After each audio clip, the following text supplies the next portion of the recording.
Hey, my name's Shanshan. I sell art on shanshan.co. Today we're going to review House of Gucci.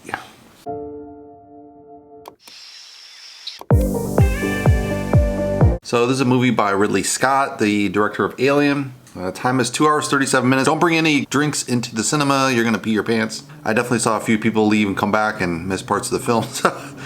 It is kind of a long place film, so it's not like you might not miss a key scene if you run out and pee, so maybe that's not an issue. Actors are Lady Gaga plays Patrizia Reggiani. Adam Driver plays Mauricio Gucci. Al Pacino plays Aldo Gucci. Jeremy Irons plays Rodolfo Gucci. Jared Leto plays Paolo Gucci. So it's the story of Patrizia. She's kind of this daughter of a trucking company, and she kind of sets her eyes on dating Mauricio, who is the son of Gucci, and she kind of sets it up and starts dating him. And the father warns him, like, yeah, I think she's a gold digger, basically. And he's like, no, I want to marry her. And so they kind of have a falling out. They marry her, and then they kind of patch the family together. The son starts working for his uncle in New York, and things are going pretty well. And then the wife Patrizia is like, no, there's these crazy family members who got to push them out. He's like, no, I can't do that. And then so they kind of push them out. It turns into disaster, right? Because she's just overly ambitious. And Mauricio's just fed up with his wife at this point. He's like, that's it. I'm done with your stupidity. Kicks her out. And he starts to have an affair with his other woman. Patrizia's not really having any of it. She's trying to call him back. And she's just totally obsessed with getting back to her husband.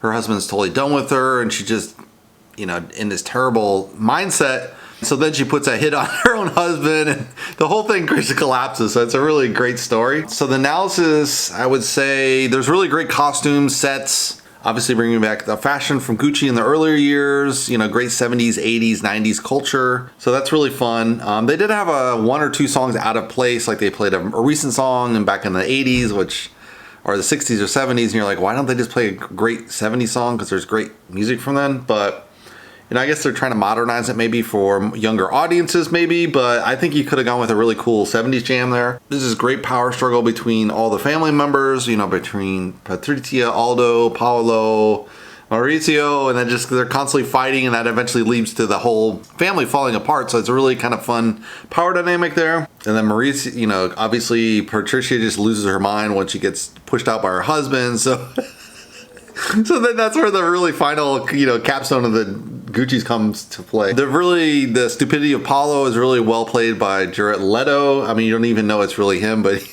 he plays such a great, stupid cousin who just really doesn't know anything about fashion, and he thinks can design and everything, and he just has horrible colors, horrible taste, no sense for fashion.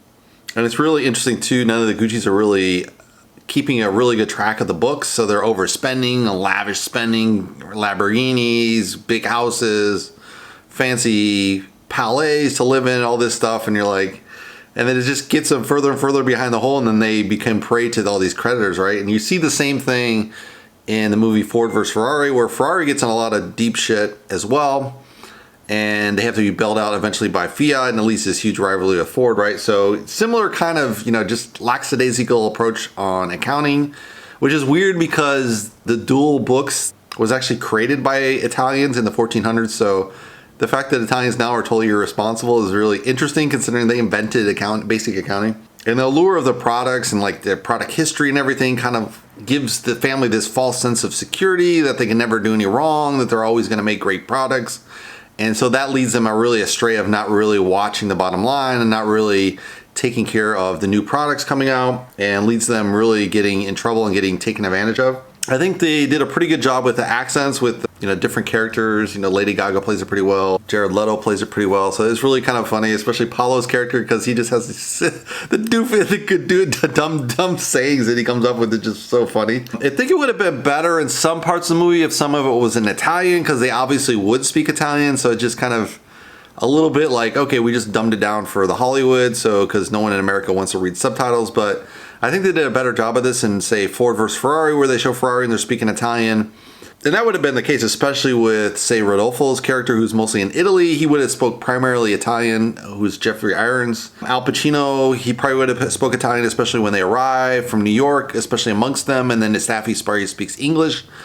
but they probably should have a little bit more Italian mixed in here and there, and it just would have came off a little more realistic, I think, with what the Italian family would have been like. Lady Gaga did a really good job. You can't always expect this with singers. I know in Madonna, she played like, I don't know, 3, 4 movies, and it was just like, Madonna's like so bad as an actress, right? You're like, oh, this is so horrible listening. You know, she has a flat tone voice, you know, on top of it. So it's like, how she made it as a singer, who knows?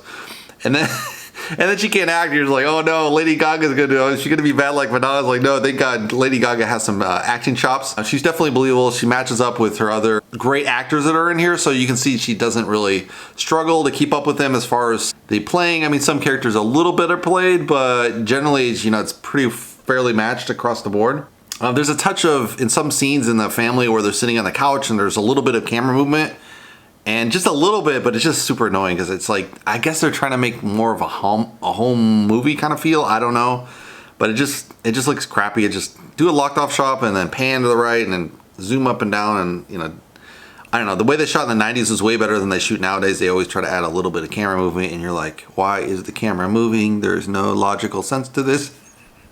But they tend to do that nowadays. I don't know. I think all the cameramen have been screwed since last 5-10 years they've been doing it, so it's just like they can't break the trend, you know. They did it a little bit here, not too much, not too annoying, but again, it didn't add much. I really think you should only do camera movement when it comes to action scenes.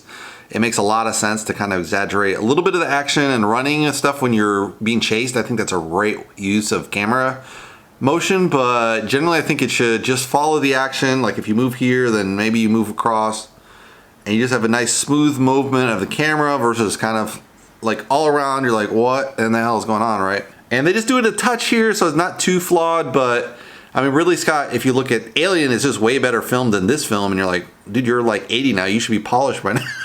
But he's kind of letting the camera guy do his thing, and you're like, okay, they're just doing this slight camera movement, which doesn't add anything for me. Maybe they think it adds anything, but anyway, that's my review. I recommend it. It's a really fun movie. If you'd like to subscribe, you can subscribe below, and I'll see you in the next movie review. Thanks for watching, guys.